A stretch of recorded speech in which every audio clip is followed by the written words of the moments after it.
no man yet. Evans Adumako terminated. Gideon Asante terminated. Suraj Sedu terminated. Asamoah Boateng, Samatex and Oko United battling for him. 4 out of the 14 gone already. Jonathan Atukwe pending after medicals. Prince Kwabena Osu pending after medicals. Baba go over. Start Bobodini be. You matter open wa factual there to remember be busa. Why a name at this stage we are terminating contracts like that in this country? Coach not sign player aboard in Ghana now they are paying between 100 250,000, which is good money by our league standard. Terminated, and nobody seemed to care. But to Asuman. And here I go. Evans Admako terminated. Gideon Asante terminated. Suraj Sedu terminated. And Asamoah Boateng there. Oko United ne Samatex enyina so omope. Oko United so omope omo de letter call. Samatex so de letter call. Enti ye heard omienu no the has a day man. Jonas Atukwe pending after medicals. Prince Kwabena Owusu pending after medicals. Solomon Agbesi also pending after medicals. And Emmanuel Sapon. Then after medicals, no there. Omo ye medicals. Omo nyina o ye medicals ato. New players. Ai na home komodie no nko na anwie peye. Enti ama the move no ye pending. Na komo nwie e medical.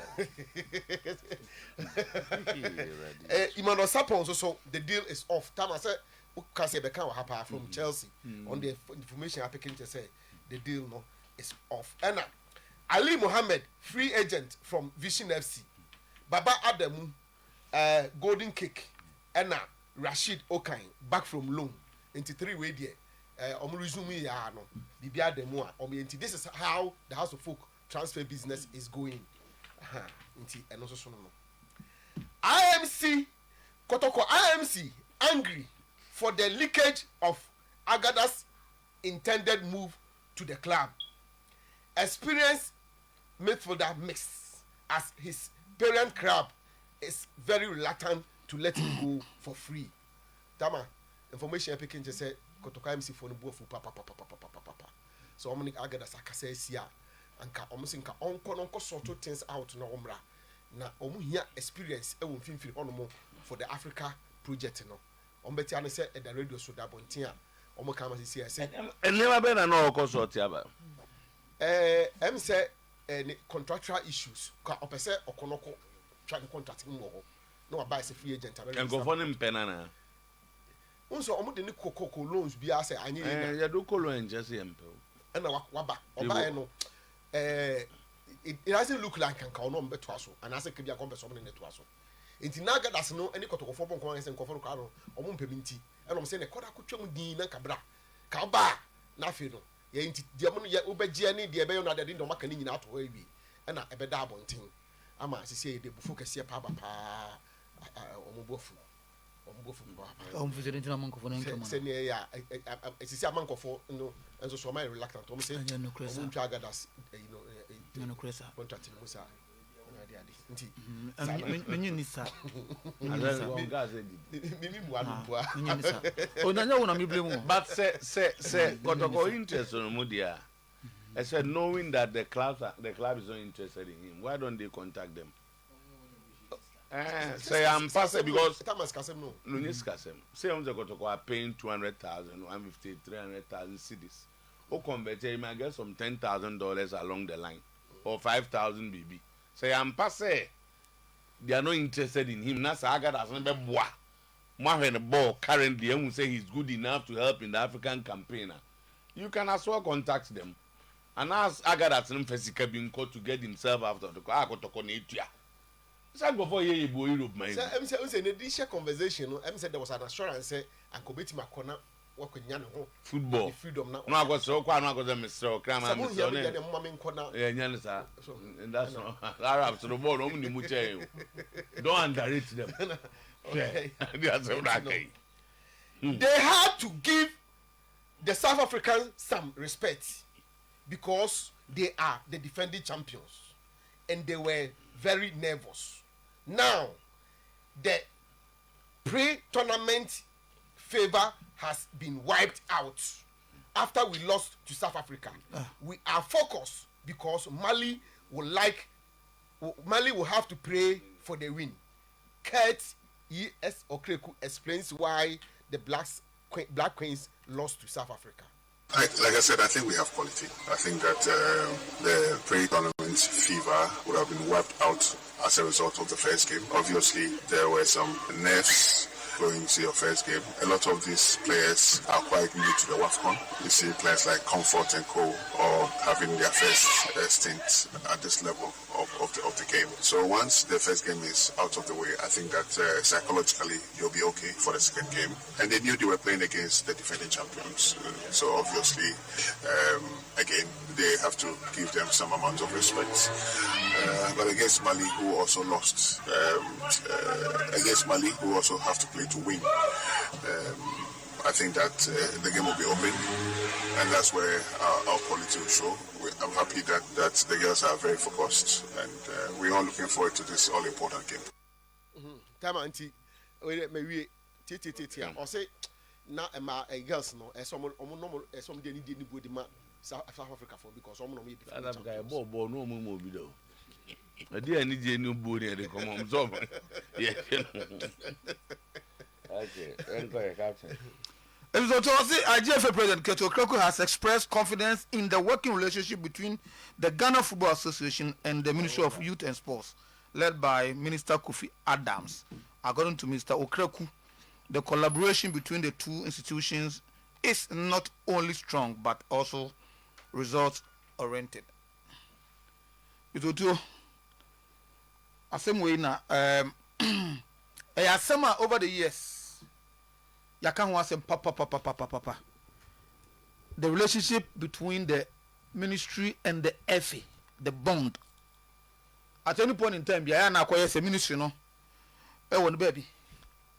And a FA also take Ireland be so now more pretty, almost so pretty. And they call themselves football people. At any time, yes, and can that collaboration between the FA and the government now be ensure say you be a smooth operation of your football affairs so too you entire because FIFA say they are buying Korea football and say more. That has always been the tone of the FA.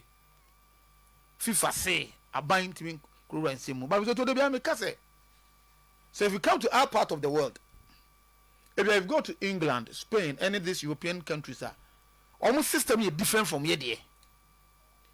Because the same FIFA now all kase and you can see the football and same eco ra buying same no.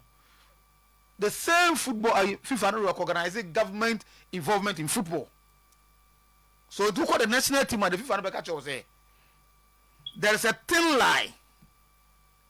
Baby a buying the sika be ra no there so too or kwan say say ohwehwem that's what didn't ho. For example, the national teams of Ghana, said now I under FA and the FIFA no. But FIFA G2 say the winning bonuses and other payment be a government here, it's acceptable. And for that, government will quite say so the secret raho there more. And no na FA no ejina no so ade bia na FIFA say, and FIFA say, and FIFA say. Enti ya mind of ama football no isolated. Ana as a ministry no ana say aban no eso gya na baby but the FA asoma working president asoma working say sa na akoye dia na so mo bond no e result oriented dia misoto e se ye ho enum ye hu sisaye e se niam bi ho na mo bu a FA ni e2 the soccer football people no o mu tu no e so me mindful no mu say aban no so ehwe. Because if at any point in time, our interest, or dear be a cause or might be being a private sector or whatever. Kabano dear, a babyano, a tumor pony said, Nim mindful bedi. It's a football air coso. Not be a football, I think I could do ya. A name is also sponsors, potential sponsors, any corners of the Cabe Romuno. Say, if you're not buying, na omu cleaning nyama no mu ye nyama ya because to say nyama no say we have to start seeing something results be say we are getting sponsors, we are getting this sanity abamu ama the supporters ebe hu say esesanya bantire so almost start esa from football back sa odona na some time ago now we also want to see no by now acquire to extent that kotokori has bobo if the Apinkrah woman no say you get free all these things no because to especially the sponsorship. We cannot continue to play the league quarter na teams no air suffer this way. We cannot continue. I say in football sikabamu na players no e benefit na one your team returning some players are in our neighbors African countries nanka first economic wise bia nanka ye gboga na bia nya omunyonko ene no ene omo aye football ni here to extend that your players want to go there to seek greener pasture. Tanzania, Ethiopia, and these countries, Rwanda, and that stuff. So it is welcome. Now, media and say be Minister Iba Fufura, Okoka said, I think that the majority leader and a can or parliament say the minister say one is super sports as a DSTV air Kasa sponsorship. Now, me compare mo asem ko frɛ Esco Foibi find out say what that said omo the minister na can omo ya to the kind of nsema meeting mo so no any the FA president he can yatwitwa so kakra. I hope say enye talk shop ye come any party na emom no ase no nya sa nete. I hope say asema can wholeheartedly they believe say baby you do not very apim e dey say FA no you starting near buying no bobra. God the kind of commentary there's members be catch me no. And I spoke to about 3 of them. Ministers on football. I also go first one or they call him. Some say meti and meti some every president can say nay almost the bond no so good to the extent that a result rented there. We must see result from this. We must see result from this too. Very important. Right. And no. Because they don't make up before cannot make us a minion to no. And say Club African for some person more flow Agadas. But just sure say no more move that Agadas can not football. I don't boti football team. I had the about team be. So if they so wish to offload him, I just say there's a almost salary be I would chamano. I will soon be an the man. It's only just a technical contractor. It's just a salary no and cobium disaster can be keep. It's in Yakotokwa, ebi on no translate John Komo. Tis a Kotoko for Bufu, Bisa una colleague, Ako out, Ama Media, Nahuna, Club African for SO Muchama. I don't want to believe the sanity. Ebia, Oma and Tom Boissy. Because Samia Club African, may say, play away. Why are so close to Rukamenta? Ebia, the Ghana phobia, Adams to Tokan was a win. Ebia, better tries a Robert Transenia terminated contract. And you know, the case of Chama, Min Chama, when I say, Lamson be my uncle. Now we keep with the Akano. Okay. I mean, definitely go and play a football team. I saw my chance. I don't be a engage Club African. If for not, maybe almost sign a crowd fully. They can also loan him because that the last time they loaned him to Libya. So I don't know what to continue among engage on loan to Asante Kotoko for every African campaign if they so want him. So it's not about Obi the Leaky Adena. That's what I make say. I disagree with the Omo Kano. Yeah, go ahead. Yeah, Mzoto, Onya Kofi Asuma Rega, say Ochao. Kofi Asuma. Kofi. Sound City. Did it like Rega? Yeah, Rega. The deeper Reagan in the Brody. Rega. Reagan, American President Reagan. Oh, okay. Yes, I can. Kofi Asuma Reagan. No. The last man standing. Is it a senior them so what or any producer? Also, on the senior man. But producer is senior power. The old GBC. Oh, I do want producer. Maxwell GBC. Senior man. Senior man. Yeah. Okay. We are the senior auntie. We are now. Ninian and why I'm Mamma. Mr. Joe, Sisiana, me, and his name say Dibu Martin, I say, was what here. we see na bitwa ma me say SEC for elections now. Unse the directive na say ba first say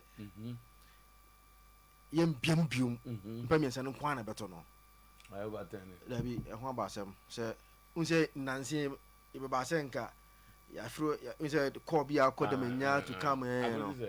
Say chief of staff is insisting on say nipa miensa na be gina beto ba. And again have told them clear say directives of the more say if you are to be the chairman of Ashanti Kotoko, you have to be a resident of also nobody or say I catch on say lala on say if you are not there be NTS T say we ACC no me share go for no me campaign o share go and share team no back no more campaign then and say I want to dey anu be she pa na aba o say na me ka say aba to a viral sa no campaign ya house to house in hande exactly about to na internet for no my you mo nyina to be our campaign I do about style okay and you know this is a news event ama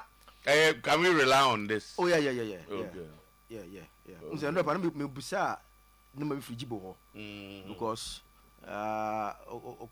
oko mensia ni para na me gina me frigi bo no ndra oko mensia for that the information me ye kokko so say na say the who can o ma can't say wo mo yes okay say now let's one organizers one electoral commission one elections I'm seen a lead okay from the directive so in that case I've been told this yes okay chief of staff I've already informed them that is what they are saying okay say no opening of any nominations again. Nipa mi ense we. That's what I'm saying. Mienu na na afa na. Say no the fire. Na asem no come mentia. Na chief of staff set a committee. Na committee ni agitu mu say omo ma solo abe contest bi. Okay. Na ji omo accept. Oh. Okay. Mentia na accept ma solo be kan. Okay. Na ji omo mo bi am kan. Omo mo be kan obi. Nto omo mi ense we ya na akogina election. It's what will happen because interesting year ever. So you see this Agadas story. You see football. They run football. And let me busa. I wanted to busa Jibo whether he was aware say ebia Club African for no mutuas kana ko sane na say bia okoho free na because if they invested money in buying him on to answer and catch almost a meninja na say me mbonti no terminate the contract for me to go especially when they paid money and signed him. Oh, send him pound. No, let me I pay money and sign go for a moment. Oh, sorry, are we doing good football, proper football here? Oh, the eyes have remember there. So sometimes I say, only for example, the eyes have remember there. But sometimes so let's situate it. I'm told say he's been on loan. So I'm signing on Wakolumba. He was signed in January last year. The this year. Oh, okay. Oh, January. And a man called Al-Tahaj. And this was real loan, no. He's returning back to Club African. Say be our indicators be. And then can be on no we ya. Kono no mo can say be a me kakra be a kakra and be a moment in shim na me nko. You tell me say me problem na me find out and say whether they paid money to sign him. And yes, I don't feel that's make easy. Who said almost any free dia the nkoko we den can easy o. Say you see can the amount. They will sort it out. No, they are the amount. They are no the amount no. But now the difficulty that I want to let me find out and say I'm going to ask my Ali Bengali for the signing because see when if they paid transfer money to sign him and easy because especially when now he has not played for them. Yes. Now I'm going to put the Sanka or team B.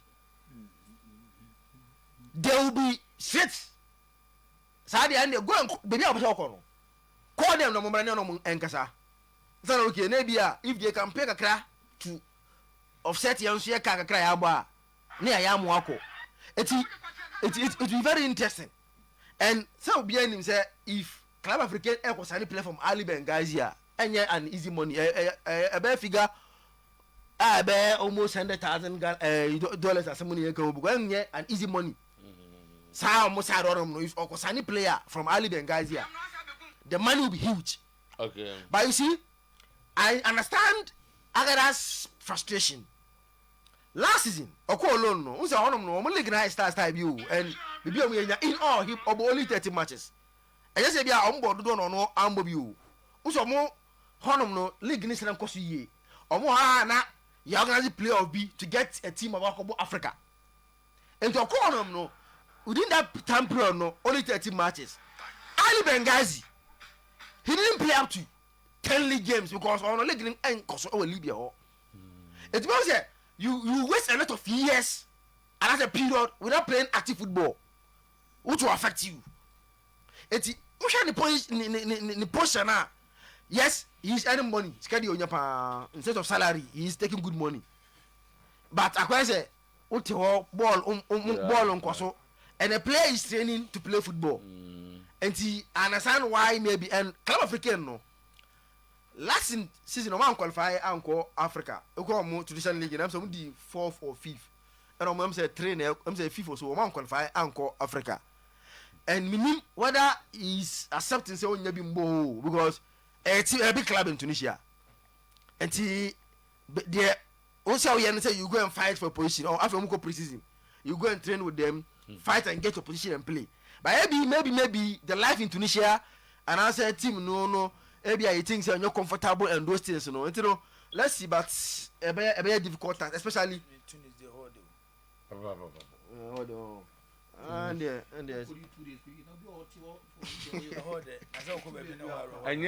that Islamized. And yes, I now would say, me, you mean to me, way to be like Algeria or something.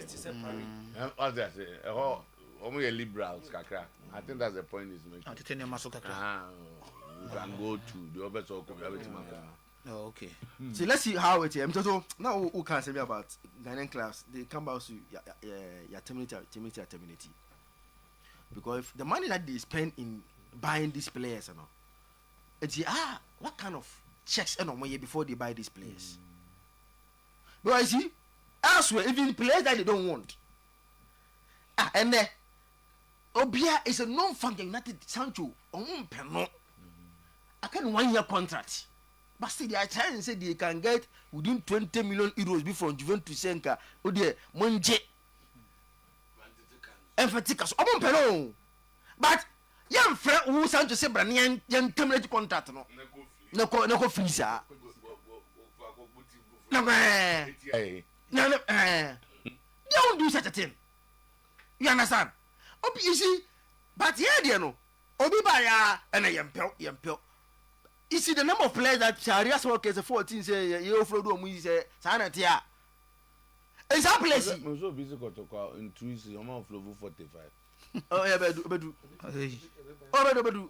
Who fair bad 3 seasons in ye? I could be 100,000 crowd. See, why first why 2 players and look at first why a Pamono. No, I'm saying.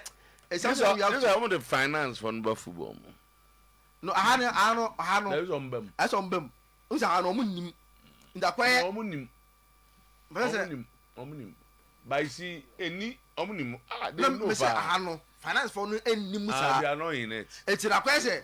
Football for them. Your from say how Oyada young quay. Club no the this caban the bemang. On the club thing I or back or name you know this canaba. And to call your season ending, you know. My we are the 2 players. Well, Musa send I'm on the buy. So what? You maybe was how can I so quite Buza say. Send out the buyer into see a mouse. But the finance for no easy. Finance for no. For example, in Kayapan Pamido tell we say, Ebia season we know. Ebia will only 50,000 for you on the transfer. And answer that. Obeji 200,000 so they could to play away. In 3 million. 200,000 had got on Dana. A dear brilliant, no so uncle. Quite all queer, but 200,000 and I 150,000 car. Justify this before I give you Sikafu from. And I said, Sana, if before I more bium no. and they find a way to sell him. Koton we brother. Koton The cost of Manchester United is here. But how the idea? Sorry, the cost of Man U. Sorry, Man U. But also players termination as someone okay. On say your first problem my players na associate to themselves with other part of the world no so to hardly and about say footballer be or say when any agent on your recognized agent my brother said so they make on just or more recognized agent by FIFA and by the country's association obi oye football agent be to all links you because that is his business. You didn't want to know. It will try as much as possible so we can see a lot of links with clubs. Yahaya Tia Kasei. Players here come as me. Or so now only what for be a year or for him agent. We win to sign contract crown no more sign.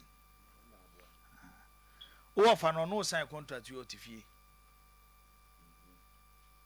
Under the Ohana Bona Obono.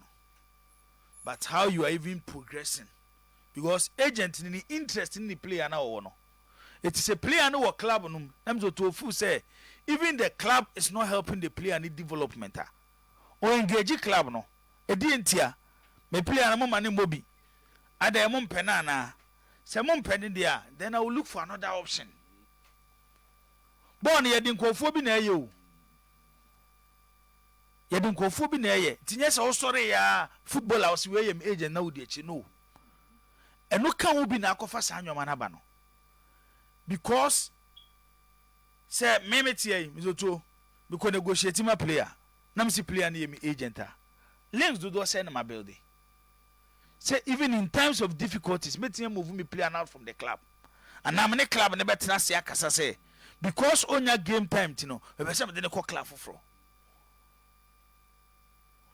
My memo example to say Thomas Partey ewa Arsenal me use Arsenal because now time Arsenal here imagine say they are not ready to extend Partey contract no me guess say Partey be fan papa now you a football agent and then he's moving around to get club for Thomas Partey say player be Arsenal na Arsenal pena Arsenal will deal with the player's agent.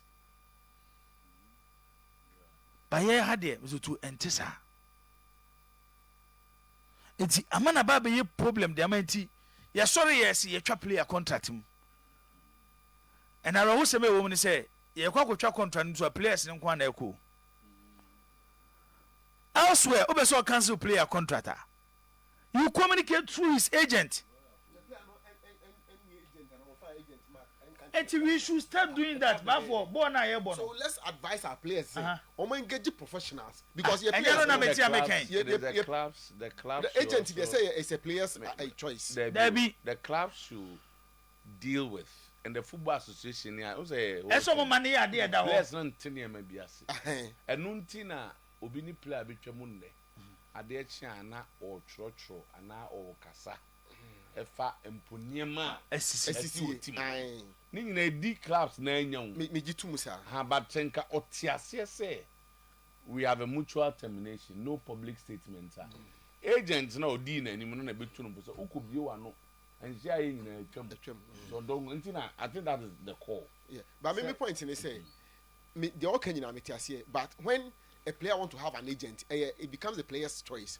Club need to make say me person me terminate your contract. Kofa agent now when the player hasn't presented or the club doesn't know about an agent. They should also engage professionals to help them. Liverpool now support no. They will not move whereby someone can negotiate with player. Someone could play and offer. Who say how there is an established something? Before Liverpool express an interest in the player, agent and it's something our players should start doing it. Makan what they want to and because I agree with the players should start doing it because say Ghana have football agents. They understand the game. They should start engaging them, signing contracts with them. It's a do stage your memoir then club. Your agent comes in to solve it. Yes, that I agree. because anya saa de ada bia better termination player na yi club ko transfer to ni atwam no bi akọ ne baby bia na atwam players and carriers ko e basa e basa et who player no for football say eye professional you know try as much as possible to register onto a recognized agent do difficulties so betimi fight am on tiase a lot of them you don't understand it's ye born na ye born the bafo enye different from say ye ball wasim na ye see player bia interiors na asafu player bia coach so mani mobiem it's your next match mani mobiem akopim say tournament ni be wie se player wo take saa yi na ya say wo career na wo to it's ya de ba kwa me fu sem zoto enye no kwa na be solve solution no but moving forward na one area my advice players ne say ene no omon try as much as possible so mbe get football agents e do sa stage we ombeti edile mom so obi ti say chips on say there be a chips player ba kotoko na do time so mo be cancel contract na e problem so tell me chena say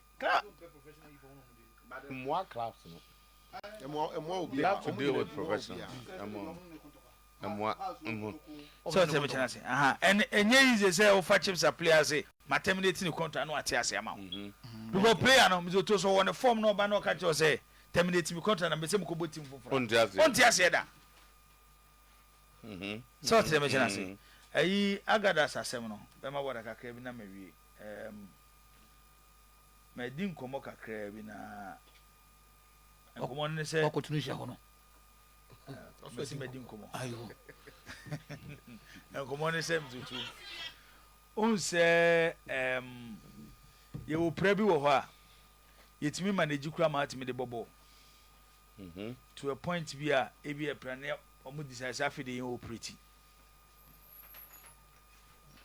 Club African yes say omo mpe Agadas by the meetings afternoon meeting no resolve say was Agadas obobo ya no baneji ni kutudwe no wa so wokotoku nyina se obeka ya na wo yes ade no omo manage ya by say Club African for ja to say omo hia no enti omo be na koye operation and it will take like 4 to 5 months our man no instead of terminating his contract omo nyoma dwen say omo beti ase kwa na terminating to mo be operate ama no say the ba fully now our body am Club African for no and that's the reason why Agadas ne kotoko deal mzo as at this stage ebi ade echi na adwene be say fine as at this stage e be na difficult dey am Agadas so be ba asante kotoko but wa makra na again kotoko will need a player mzo or experience this Agadas tina na mete say you say ayi kotoko technical team is omon pa pia makachi na mente ase